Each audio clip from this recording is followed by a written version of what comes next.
After Hamilton's amazing performance at Shanghai, Red Bull advisor Helmut Marko couldn't help but praise the seven-time world champion, calling it an unbelievable achievement given Marko's reputation for being highly selective with compliments, especially when it comes to drivers outside of Red Bull.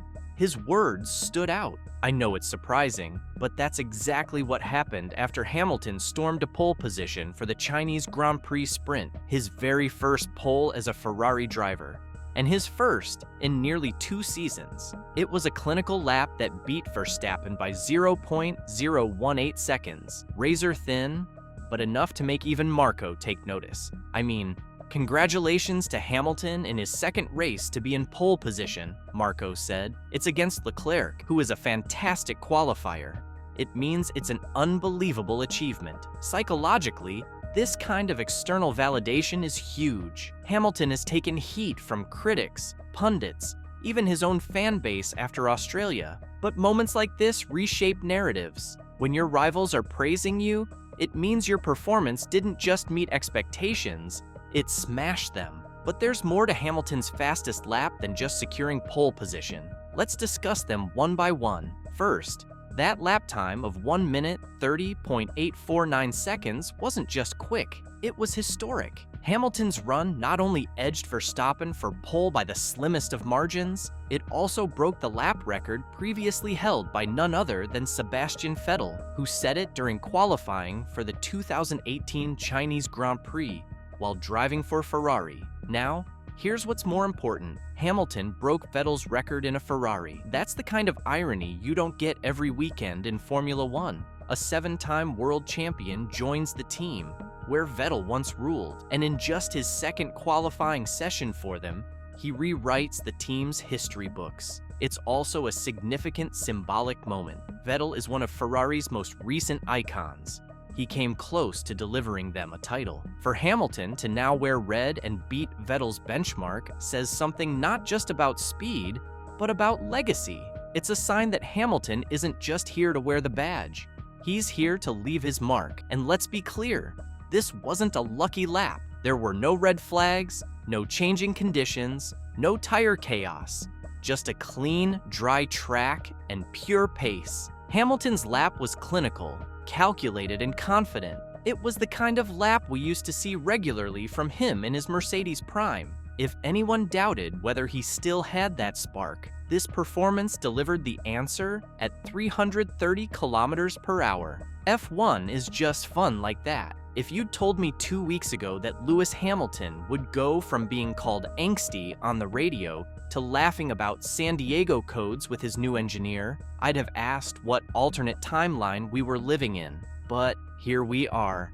After the Australian Grand Prix, the critics came in hot, Martin Brundle chief among them. He wasn't impressed with Hamilton's radio tone, calling it angsty and questioning whether the 7-time champ was getting too short-tempered with his new engineer, Riccardo Adami. Now I get it. Hamilton did sound frustrated in Melbourne, but who wouldn't be when you're stuck in the rain on the wrong tires and your new team is talking your ear off mid-corner? Still, the narrative was quick and brutal. Hamilton won't adapt to Ferrari. He doesn't have the patience. He's not a team player. Fast forward to Shanghai, and the mood on the radio is vibes only. After crossing the line for the pole, Hamilton coolly asks, "Where are we?" And Adami, without missing a beat, replies, "San Diego." That's apparently their inside code for pole position. That's not angst, that's chemistry. And in F1, chemistry matters. The psychology here is fascinating. In high-stress environments, whether it's a race car or a boardroom, trust between team members directly impacts performance. When you know the person on the other end of the radio has your back, you drive differently. You take more risks. You focus more on execution and less on overthinking. And let's be honest, I've seen Ferrari mess up more strategy calls than I've seen Hamilton laugh on team radio. But this time, it all clicked. The setup was sharp, the communication was smooth, and Hamilton sounded like a driver who'd finally found his groove in red. So to the critics who thought he wouldn't settle in, he didn't just settle, he's setting the tone. But while all eyes were on Hamilton's pole lap, Charles Leclerc quietly put in a rock-solid performance to land P4. It wasn't flashy, but it was exactly what Ferrari needed: steady, sharp, and dependable. He slotted in just behind Oscar Piastri and kept himself well within striking distance of the frontrunners. In a season where every tenth matters and margins are razor thin, Leclerc's calm under pressure is proving to be an invaluable asset. After Melbourne, Ferrari didn't need to reinvent the wheel. They just needed to not botch the basics. And in Shanghai, they did exactly that. No overcomplicated strategies and no mysterious radio calls. Both drivers got clean runs in qualifying. The tire choices made sense, and the whole session had a sense of calm we're not used to seeing from the Red Garage. It's almost like they remembered racing isn't a game of roulette. Vasseur's leadership is finally starting to show. Less chaos, more control. The weekend has barely begun, and Ferrari is already making a statement. For the first time this year, both red cars look genuinely competitive. That's a huge shift. Having Hamilton on pole is exciting, but having Leclerc right there in P4 gives Ferrari the kind of strategic flexibility they've been missing. If one car falters, the other can still fight. If both are on form, they can pin down Red Bull and McLaren from both sides. Compare that to Red Bull, where Verstappen is flying solo and Liam Lawson is somewhere near the Earth's core on the timesheets. Ferrari, in contrast, has two drivers showing up, and that's what makes a championship caliber team. The message from Shanghai isn't just about Hamilton's pole, it's about Ferrari finally looking like a complete outfit. After the strategy dumpster fire in Australia, this qualifying session felt like a much-needed reset. Pole and P4 shows the SF25 isn't just fast. It's controllable, predictable, and capable of delivering results across both cars. McLaren and Red Bull are no longer watching a Ferrari circus. They're watching a contender. And with Leclerc providing consistency and Hamilton bringing race-winning pedigree, Ferrari suddenly has the ingredients of a real title challenger. The momentum is shifting, the paddock can feel it. Confidence is quietly returning to Maranello, and this might just be the beginning.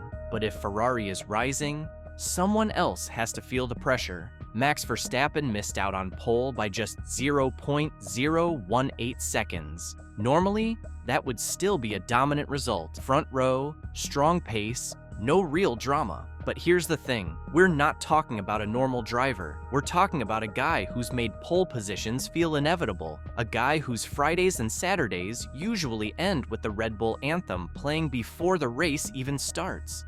So when Lewis Hamilton edges him out in a clean, dry qualifying session, it means something. This wasn't about luck or tire chaos. It was pure pace versus pure pace, and Verstappen, for once, came second. While it's not the worst-case scenario for him, the same can't be said for his teammate, Liam Lawson.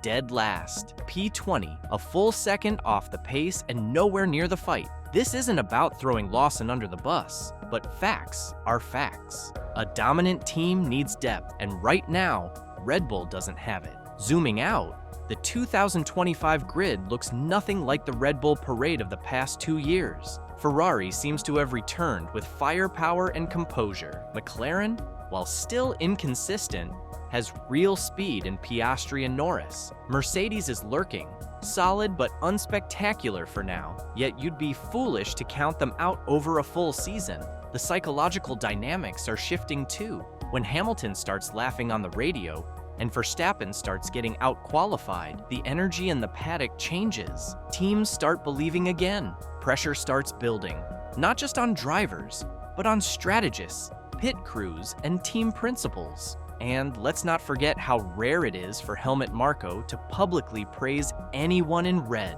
when even Red Bull's top brass acknowledges Ferrari's threat. That's not just about Hamilton, it's about momentum. There's no sugarcoating it. This pole position is more than just one fast lap. It's a turning point. For Lewis Hamilton, for Ferrari, and for the 2025 championship narrative. Ferrari didn't luck into this.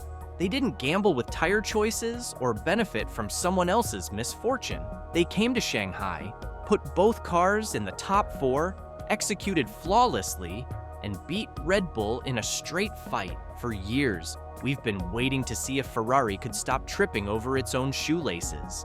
And for years, we've asked if Hamilton still had the fire to fight at the front. Well, this weekend gave us answers. He broke Vettel's lap record, he beat Verstappen to pole, and something tells me he's just getting started. However, regardless of whether my intuition is right, we're going to love this season.